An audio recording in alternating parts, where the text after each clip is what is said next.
Welcome back to the channel. It's very, very frosty. Minus 28 degrees Celsius this morning, which is why I've got to wear this Northern Ontario dinner jacket just across to the garage. It's so damn cold out here. But on today's video, a whole variety of stuff is going to happen. Not one big thing today. I just haven't really been in the mood for getting into anything too big. So variety is the spice of life for you today. Stay tuned.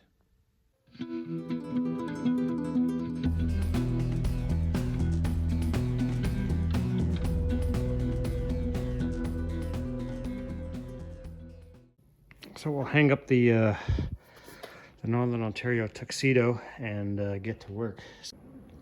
So cleaning the engine, I think I'll get that done and out of the way first. So you may have recalled from the earlier video, I sprayed the whole engine with WD-40 just to kind of penetrate through some of the crap and whatnot. Helps to loosen up some of the dirt. I've just started going over the whole engine with a toothbrush and some kerosene. So basically just it's this simple. It's kind of you know, arduous drudgery, but it just does a good job of loosening all of the oily crap. It's kind of, it works quite well on chains and that kind of stuff as well, drive chains. So yeah, I'm gonna keep going over the whole engine with that. Once that's done, I'm going to use some degreaser on it, and I'll clean it again. And then I'm going to use a brake cleaner on it and just kind of keep going at it until I'm happy that it's clean. Looks like this generator cover has been painted, likely at the same time that they did the frame. I don't know if you can kind of tell here or not, but if I dry that off, you can kind of see that some of the original paint's there, and then this is all just kind of oversprayed rattle can stuff. So I need to get all that off. I already started to clean around the edges of the rocker cover, the cam cover here. I just kind of wanted to get the dirt off from around the edges so nothing falls in when I take this off to do the valve clearance check. Okay, so the engine's looking cleaner. It's not completely done yet, but it's getting there. But I decided to need to pull the cam cover off because it's kind of grubby. That needs to be cleaned. The one thing I did find was this cover is held on by, look at the bend in that. How does that even happen? Anyway, so I have to get a new bolt for that. No big deal. So I've decided I'm going to check valve clearances now, just to see what we have going on there. So basically the T here gets aligned. There's a mark there. You align it with the, get the camera straight, there we go. T mark aligns with the notch there, or the protrusion on the case, and cam lobes pointing away from the valves on number one. So number one is top dead center. Then we go to the book and it shows you that you can check exhaust and intake on number one, you can check exhaust on number two, and you can check intake on number three. So and when you cycle again and get number four at top dead center, the shaded ones are the ones you can actually check, right? So we're looking for these clearances for intake and exhaust. See how we measure up. I've got my little worksheet here. We're going to fill those in, and we'll see where we end up. All right, well, I was hoping to avoid doing a valve clearance adjustment and shimming and whatnot because, you know, one of those things I don't particularly enjoy. However, I can't avoid it. All of the intakes were all identical and all in spec. The exhaust valves were all out of spec, so all of these guys need to be reshimmed. So I guess I'm doing that next. Oh, just for giggles, I thought well, I was kind of tired of doing some of the disassembly, and I thought I'd just move on to stripping the tank for something different. So what I've done here, I've got the aircraft stripper and the hardware store stuff, and I thought, well, I'm just going to see if one works better than the other. So, aircraft stripper on that side of the line, hardware store stripper on this side of the line. I'm just going to let it sit for a while and see what they do. It's been about 5 minutes, and so far the hardware store stuff looks like it's bubbling the clear coat off and doing something, whereas the aircraft stripper, from visual appearance, looks like it's doing absolutely nothing. Wow, all of a sudden, I scraped this side with the razor blade and basically nothing had happened, and as soon as I touched that with the razor blade, it just kind of blistered. So yeah, the aircraft stripper, holy cow.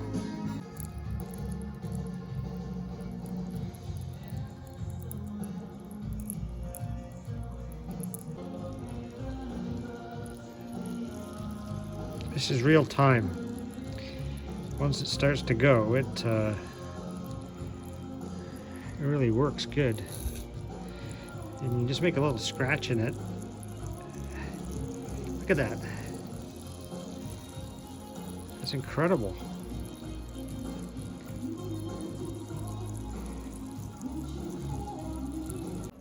Well, watching paint dry is obviously never much fun, but watching this stuff, this aircraft stripper do its thing is pretty awesome. I mean, it works, I don't know, 10, 15, 20 times better, at least, than the conventional hardware store stuff. It's incredible to watch. It's just like a fungus eating its way through the paint. It's awesome.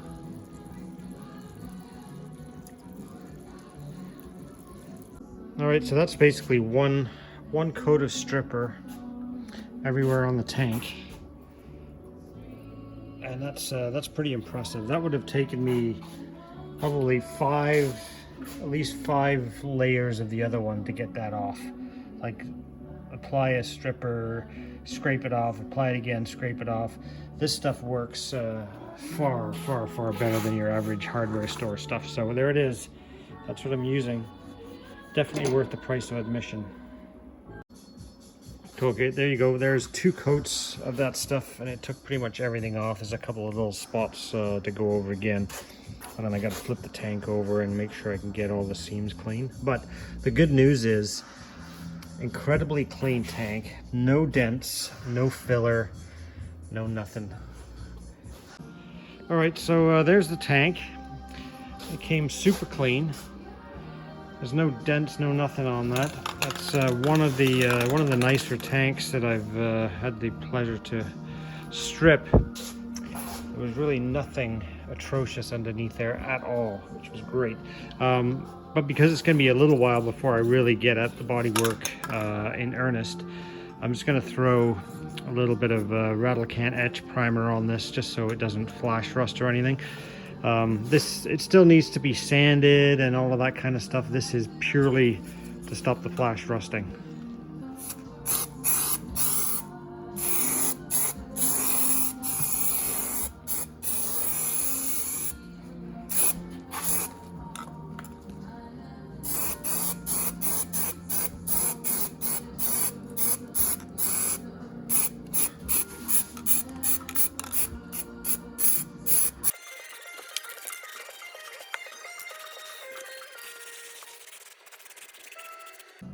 Right, well, I had just enough primer to put a coat on there.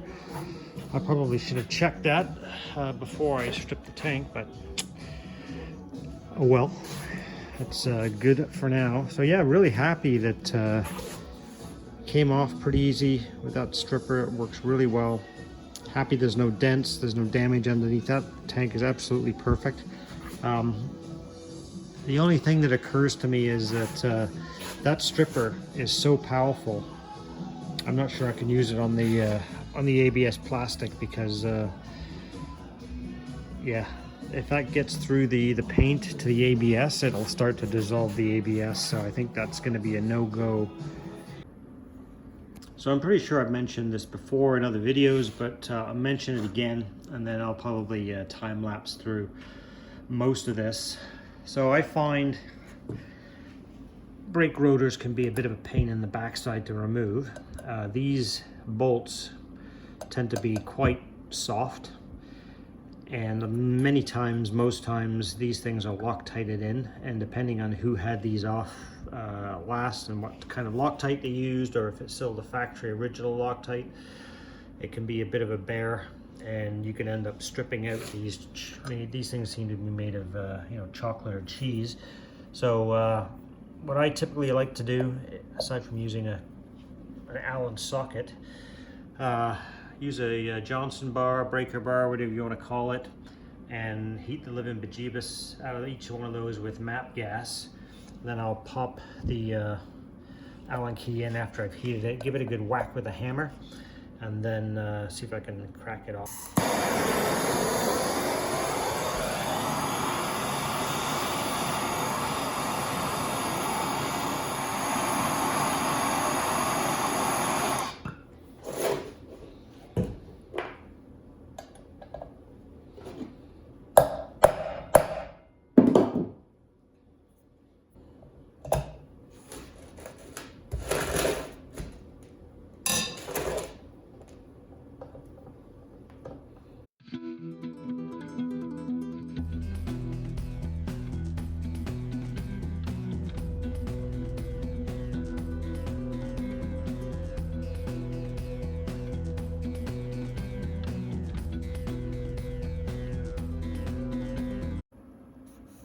So again, I'm going to spare you the drudgery of watching me clean this.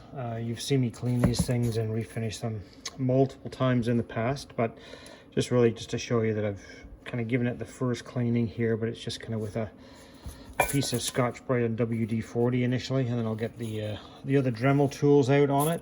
The other thing that I have to do is I got to remove all the silicone out of here, because all the old gaskets were siliconed on, so that's got to be cleaned up. What I found the best method for this is actually, you know, pretty decent quality silicone as far as I can tell, because it hasn't kind of come off even inside where it was stuck on. It's tough to get off this stuff. So I generally take a razor blade and I kind of run it. You can see here where I've cleaned it already. There's a bit of a trough kind of thing in there. So I run the razor blade on both sides of that trough and get the stuff out of the middle. And then I just kind of scrape on the top a little bit with the razor blade to clean it off. And then to get any of the bits out, just a wire brush kind of down inside here just to clean the rest of it out. And then of course you've got to do that in these center sections where the spark plugs are sealed up, and then kind of wash out all the bits that are in the inside, because you don't want this stuff left in there, right? Obviously. All right, so those of you that haven't seen me do this before, the way to get to kind of this point is several grades of these little what they are, like 3M Scotch-Brite pads in the Dremel, soaked in WD-40, or just kind of spray the cover in WD-40 and you just kind of keep going over it, finer and finer grades of this stuff. These things are super cheap on Amazon, different colors. This is dirty, so it's kind of hard to tell what color it is, but yeah, different colors are different grades or coarsenesses. Once that's done, you clean it all off, and then I hit it with Autosol metal polish, and this side is still to get buffed up, but you can go at this stuff for as long as you want, depending on how shiny you want it to be. I don't need it to be particularly shiny, meaning I don't need it to be like a mirror. I just want it to be clean. It's something that you don't really see anyway, but once it's all buffed up to my satisfaction, then I'll throw some clear coat on it. But there's another video out there. There's two more videos actually in my ZX7 series that you can see a bit more detail on how I go about doing that.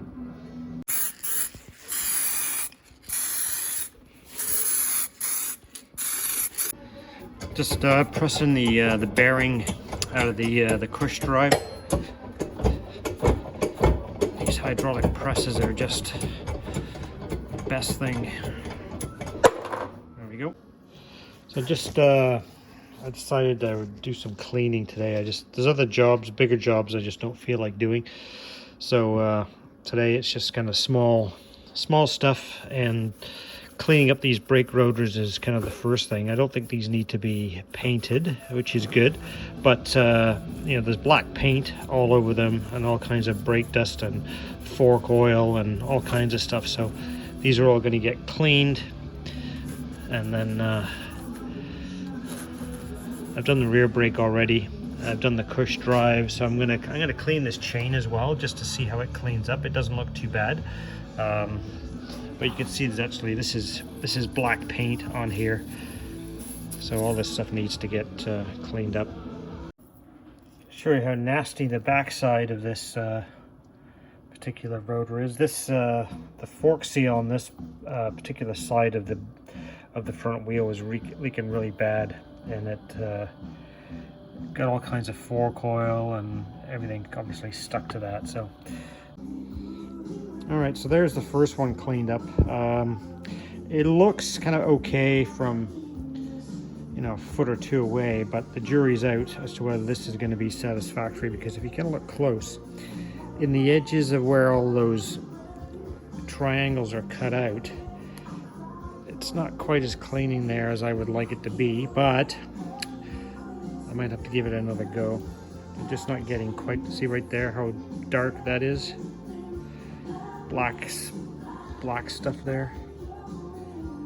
All right, so this is the silencer,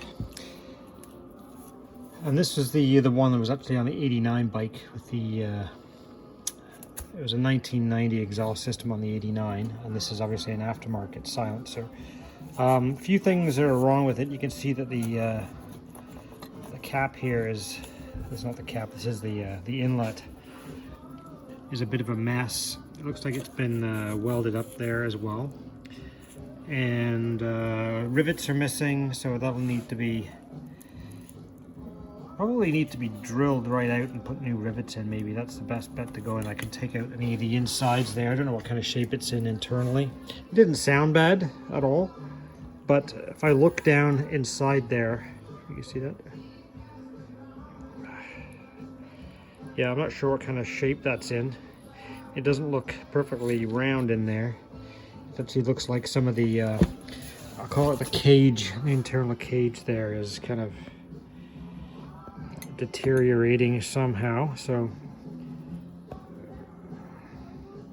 let's see what's going on with that. But yeah, it's I haven't taken one of these things apart in quite some time. And the other thing I find a little bit strange, so I thought this was a Muzzy, just from, I mean, the bracketry looks exactly the same as the other Muzzies I've got. The length of it is right. Probably had an identification plaque here at some point, which is missing. But what I don't understand is I thought these were all stainless steel or aluminum, but that's clearly rust on that end cap on the outlet there. So how that happens, I didn't think these were ever made of mild steel, unless that was, you know, replaced, but this does not look like it was replaced. Similarly on here, there's rust as well, and that looks like an original cap. But so anyway, what I'm going to do, just because I feel like doing something a bit different, is I'm going to strip all the paint off this first, and then I might start drilling rivets just to see what I've got. Whatever kind of paint this is on this silencer, when you put the paint stripper on it, I'm using the good stuff, it doesn't blister it off nicely. It just basically turns it into black tar. I mean, it comes off, but holy cow, what a mess. All right, so here's some options that I have, and yeah, I'm not sure how I feel about this myself. I'm gonna still take it apart and take a look at it, but I'm not yet convinced this is going to do what I need it to do. It's definitely been welded up here, as you can see, really poorly. It looks like I welded it, that's how bad it is. And while this clamp area looks for sure like it's stainless steel, as does the very edge of this, this is all rusty, so I can only guess that the process of welding it and the heat kind of did something to the stainless steel and therefore it rusted. I'm not an expert in metal and what can happen, but that would just be my my idiot's guess. This one similarly, it's kind of not looking great either. It's been, somebody's taken a grinder to it. The cap here doesn't look too bad, but again, looks like something was done down here. If it was welded, it was done a little bit better. So possible to clean it and polish it, yes. Might still do that. We'll see how it looks. And if it does turn out good, I'll see if I can get a new Muzzy. It won't be a plate because getting those is very difficult, but I think I can get my son to make me a graphics file so I could have one printed on that heat-resistant metal foil sticky stuff that the graphics companies can get and use. So might do that. So here's a couple of other options. Yes, these are offshore silencers off of AliExpress, I think. And this one is kind of, doesn't look bad for, you know, that kind of application. It's a little smaller than this one by quite a bit. So I might, I've taken some measurements off this, and I might go back onto AliExpress and see if I can get one that's a little bit bigger than this. I want something much more akin to kind of that sort of era, that sort of vintage. These are, it's the right look, it's just a little small. And for the right application, you know, these things are actually not bad. Reasonably well made. How well they you know, they work well. I can say that I've used them. I bought stuff from AliExpress before and put it on the bikes, and they actually sound pretty decent. You know, how long they last, well, I don't know. It's, you know, stainless steel, and the welding is pretty darn good, so I can't really say too many bad things about them. Purists would be absolutely hating on this. And, you know, I know I can hear folks now going, don't do it, don't put that on the bike. Well, you know, we'll see. That's all I can say. We'll see. I'd rather not. I'd rather get something like that fixed up, but we'll see how it goes. But just so you know, I'm being completely transparent here that I did buy these. I think they were about $60 Canadian, I think, delivered. So they were not expensive at all. I mean, that tells you something right there, I guess. But still, you know, that being said, the only other thing I would have to do is these don't attach with a clamp. They've got the you know, the ears for the for these kinds of springs, right? So, you know, this one you can put the arrow sticker on. I actually have a bunch of stickers that say Yoshimura. I don't think I would put an arrow sticker on there, but we'll see.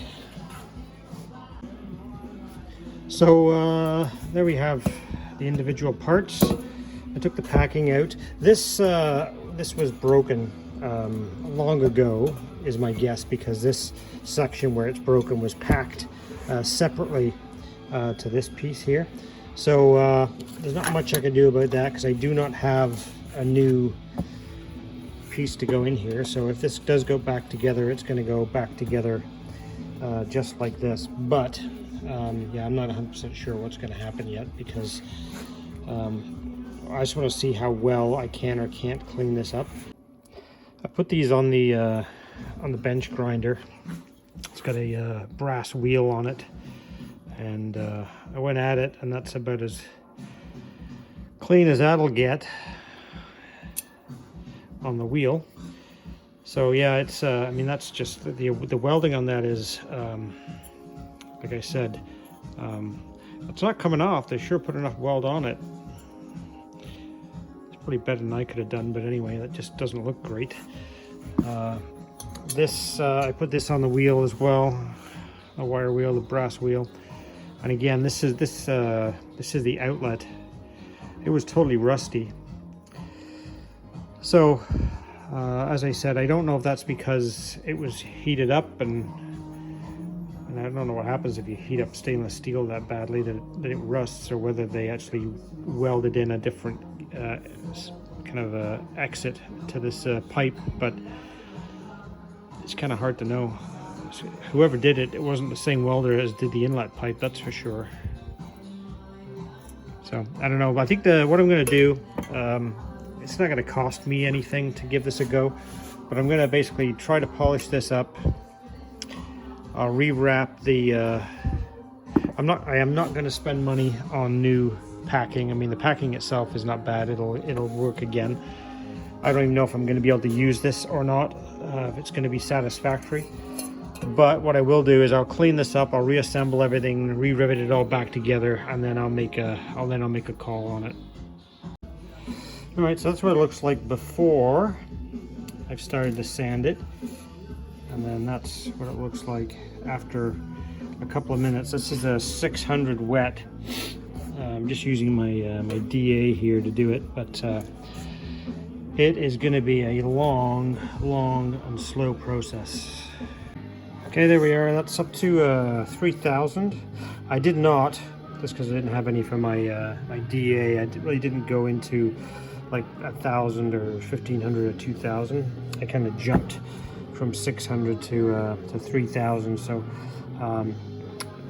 this is really just to see if there's any sort of hope of getting this thing back to a decent luster. So I'm going to hit it with some metal polish now and just see what it does. Well, that didn't turn out too bad, to be honest. That's almost passable. Almost passable. Big problem I have is how these caps and whatnot look. Yep.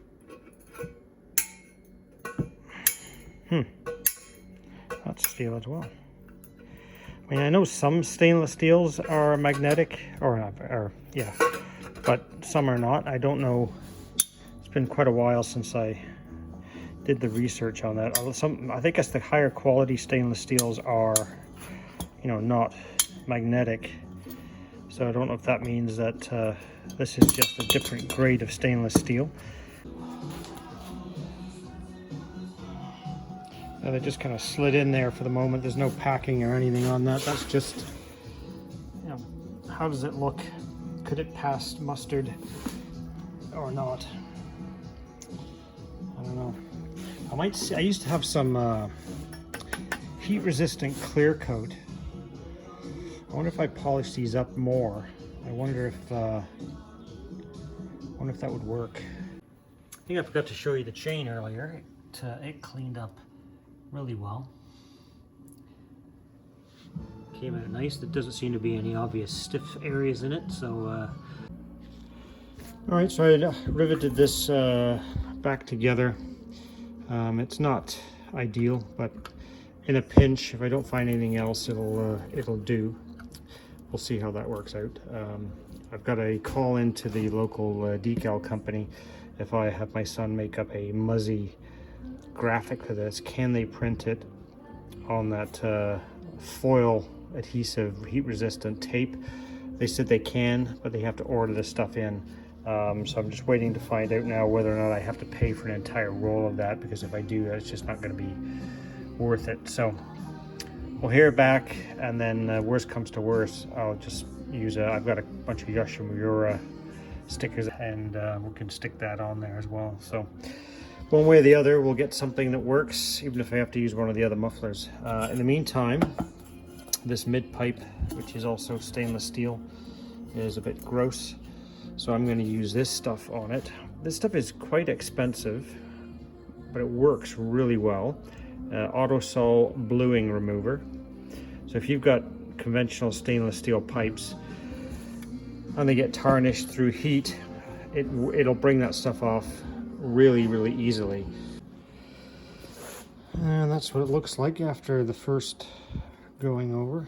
I did have to use a little bit of Scotch-Brite and WD-40 on this end. It was really badly packed with grime and whatnot, but I'm going to keep it that for a little bit, and that should become a little bit more presentable.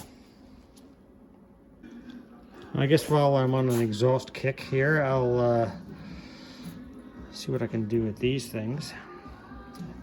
This again, this 4-into-1 system was on the 89 bike, and of course the 89 bike shouldn't have a 4-into-1. It's a 4-into-2-into-1. So you may recall that I switched these around so that each of the 89 and this bike, the 90, are going to have the correct exhaust systems on them. So generally speaking, it's in pretty decent shape. As with a lot of these older bikes, that the pipes stick down a little bit. Those have been kind of flattened off.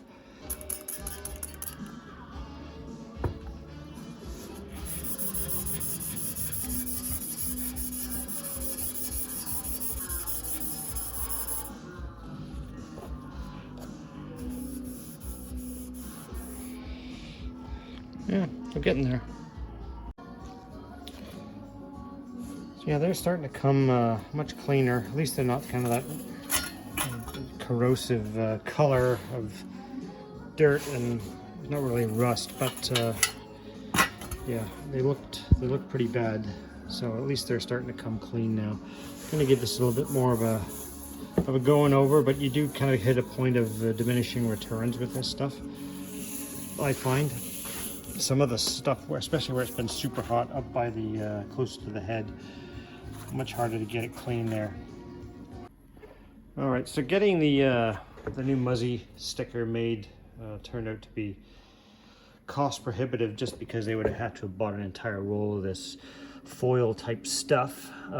So I went ahead and put a Yoshimura thing on it. This is actually quite thick, the way they print it. It's all embossed as well, so it looks quite good, even though it is a Muzzy. And it'll look, I think the black, silver, and red will look good with the color scheme on the red, silver, black ZXR theme that we're going with on this bike as well. So I still haven't done anything with the valve adjustments yet. I've just not been in the mood to do it, but I will get to that.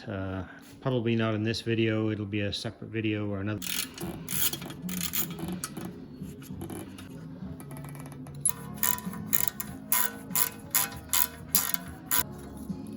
All right, so here's an example of the level of pedantic process I go through here. So these things here in the frame, there's a kind of an Allen head socket in these, and they can be kind of threaded in and out. And these are what, these kind of go against the engine mount. And so the mount bolt goes through here, and these provide the correct spacing and alignment for the engine and the frame. Now there is a process outlined in the manual for aligning these, but when you're assembling it, why not try to get it as close to what it was when you took it off in the first place? So that's really what I'm doing, is I'm just kind of measuring how much space there is between the head of this adjuster and the frame, so when I put it all back together, I've got a pretty close starting point. All right, so next job is starting to clean up some of this stuff. I've got my my tub here, my kerosene, and my WD-40, and my degreasers and whatnot, so that's what I'm doing next. All right, so there's just a quick view of the rear subframe after all the black paint was stripped off. Well, for the most part. Basically just using acetone.